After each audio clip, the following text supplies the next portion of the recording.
Hi, and welcome to another episode of Hot Takes with me, the Silver Fox. And we are going to continue our light-hearted revelry and joyous look at all the trials and tribulations of the Scottish Government. This time, having had a look at the SNP, this time we're going to have a look at the Greens. And we're going to ridicule them. And we're going to do so in two ways. Firstly, we're going to have a look at this particular story, which I think is definitely worth looking at. And at this point, I will say to you, definitely hit the subscribe button. Because this is a good one. And there are more to come like this in this vein. So do please help the channel. Hit that subscribe button. Let us build on this and keep this momentum going. I am at the... I normally do three sections. So I do an intro like this. Then I do the main body. And then I do the outro. Well, there is something in the outro you won't want to miss. Because it sums up this party perfectly. But we will get to it, but we need to go through the main body here. So we will have a look at the basically the awfulness and the hypocrisy and the lies of the Greens in our sort of year-end roundup of how awful all these people truly are. So enjoy this video, and as I say, do please hit that subscribe button. Really helps the channel. We are political. We get pushed down. You can help. Please enjoy this video, and especially enjoy my outro. Here goes. So, desperate Scottish Greens cling on to Bute House Agreement despite the key policy snubs as they blame Westminster. So, they know they're in power, they like having that power, they like having all that money, and yet they've laid out all these red lines. If the SNP don't do this, we'll walk. If the SNP don't do that, we'll walk. Well, the SNP haven't done any of them. Why haven't they walked? Well, we know they like the power and the money. And so they can't walk internally. They know they can't walk. But on the other hand, they've got to find an excuse for staying. And so what they're saying is all these problems are the problems of Westminster, not the SNP. And therefore, they'll stick with the SNP because it wasn't their fault. And that's why the Bute House Agreement is going to carry on. It means that the SNP can do what they like now. They know full well the Greens will never walk. And so any threats they have, oh, if you don't do this, we'll walk. It's all bullshit. It's all lies.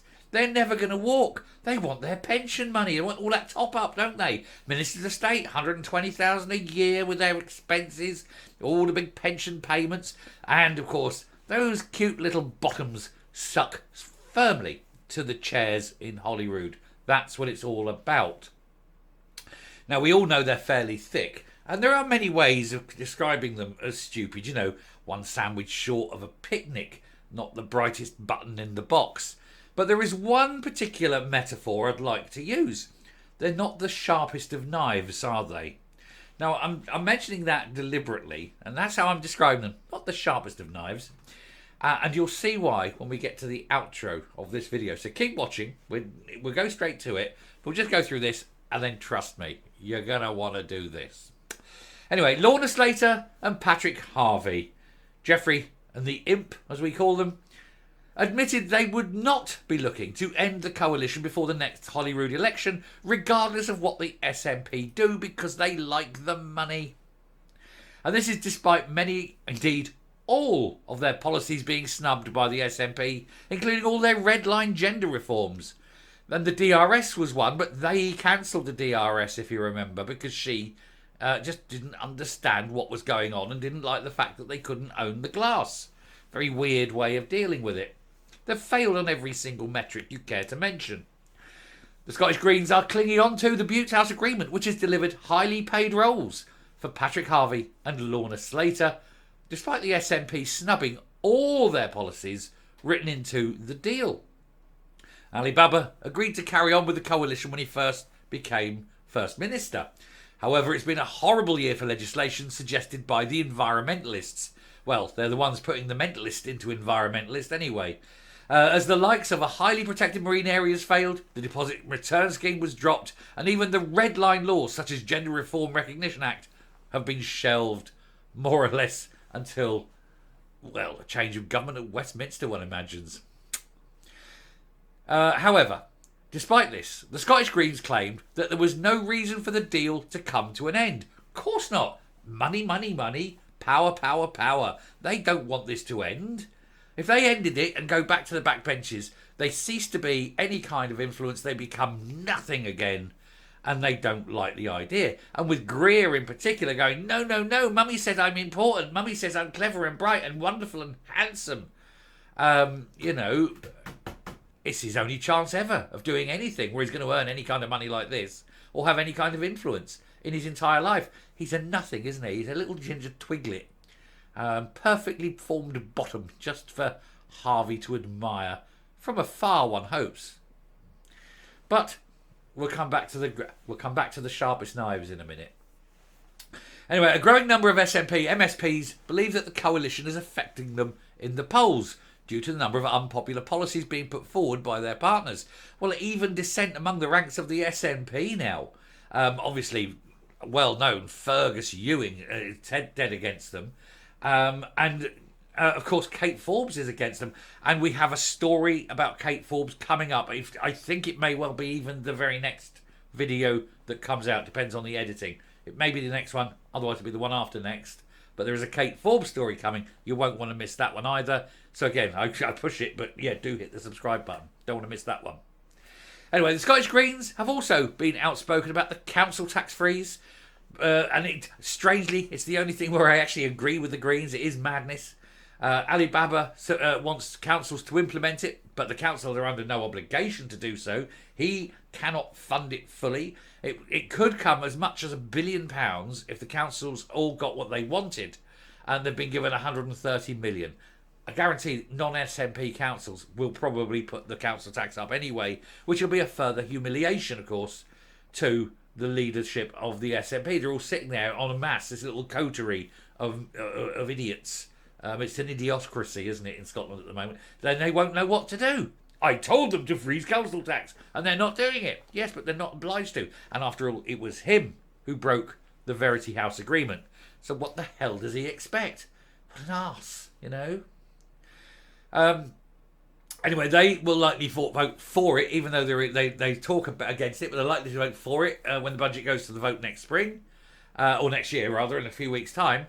And finance spokesperson Ross Greer, God help us all, he said, "We're concerned about the effects this freeze could have on already strained frontline public services if it's not properly funded." Nothing to worry about, Ross. It's not properly funded. And it won't. They've already announced thousands upon thousands of job cuts. Merry Christmas, guys. Happy New Year. Your job's going. Come March, you're done because they can't afford to fund it anymore. That's what you get when you put, I don't know if it's sheer incompetence or deliberate malfeasance. It's just evil. It's just evil what they're doing. Anyway, Miss Slater claimed that the former SNP leadership contender, Miss Forbes, was building a particular faction within the SNP. More on that story, as I've mentioned. We're not going to go there. Harvey blamed the UK government for his party failing to put forward some of the policies. Well, it wasn't the Westminster parties that ended the DRS. It wasn't Westminster parties that pulled the highly protected marine areas. It wasn't Westminster that said that you can't have the car ban. It wasn't Westminster who are against the heat pump idea. This is all your lot failing because you don't understand costs, time frames. You don't understand the causative effects. I mean, literally, the problem with the Greens is they have no idea about consequences. They come up with what they think are brilliant ideas, but they don't see the consequences and the costs incurred. And so they're all bound to fail because these people are too stupid. Anyway, some of it, he said, is based on budget cuts. Well, no, because it's all your budget. You're choosing to go into partnership with people who won't do what you want, but they are willing to spend tens and hundreds of millions on independence causes, but nothing on areas that you think are important, and certainly nothing on areas that the people think important. Can't keep blaming other people for your own stupidity, Patrick. Anyway, in terms of the Scottish Government budget, which has been roundly criticised and described as one of the worst since devolution, Harvey boasted that his strategy for decarbonising heating through the banning of gas boilers had been preserved. The mental health budget was cut. Now that's a juxtaposition, isn't it? He's proud of pushing this boiler ban, but the health budget for mental health has been cut. he really needs a lot of mental health treatment because he is bonkers, isn't he? He blamed Westminster for savaging Hollywood's capital budget and admitted the supply of affordable housing would be really challenging. Right, let's have a look at this one, Harvey. You want to make houses virtually unbuildable and unsaleable at the same time as being part of a government that is doing nothing to encourage private landlords to do anything other than sell up and remove that stock from the market. And you're putting your little hand in the till of all the short-term lets by what you call licensing, but which is basically a protection racket. Pay up and pay us or you can't run your business. It's bullshit. If there's a problem with housing, it's caused by the likes of Patrick Harvey and other twonks like him. It's the whole party full of twonks and twinks, isn't it? Gross Rhea, he's the twink. But yeah, they have these meetings, they come up with these ideas and they haven't got a bloody clue. And then they moan that people think that they're stupid. C'est la vie. And as I say, not the sharpest of knives. I'm coming up now. You'll want to watch the outro. Here goes. So there we are. That's that out the way. I mean, we're going to continue with our yearly roundup, and we're taking a look at everyone. And like I say, I've got that Kate Forbes one coming up very shortly. I'll say either the next video or the video after. But I promised you something, a little task, basically. I'd like you to do this little task. This is what I was mentioning beforehand. All to do with sharp knives. So when you've finished this video, hit the like button, hit the subscribe button, and you'll definitely want to hit the share button. Put this out on as many of your social medias as you can, because I think everybody needs to see this and needs to appreciate it. It's not my doing. It was told to me. I thought it was brilliant. I only discovered it last night and I went, it's definitely got to be shared. So once you're finished, open up Google and in Google ask for an English to Latvian translation. Yeah? English to Latvian. On the English side, put in sharp knife. Sharp knife. Now I described the greens as not being the sharpest of knives. So just type in on the English Latvian translation, on the English side, sharp knife. You'll thank me for it because it describes the greens perfectly. That's when you'll leave the like. That's when you'll share the video. And that's all part of the service. You're welcome, ladies and gentlemen. Enjoy this one. Till next time, stay safe, stay well, and I will speak to you later. Bye.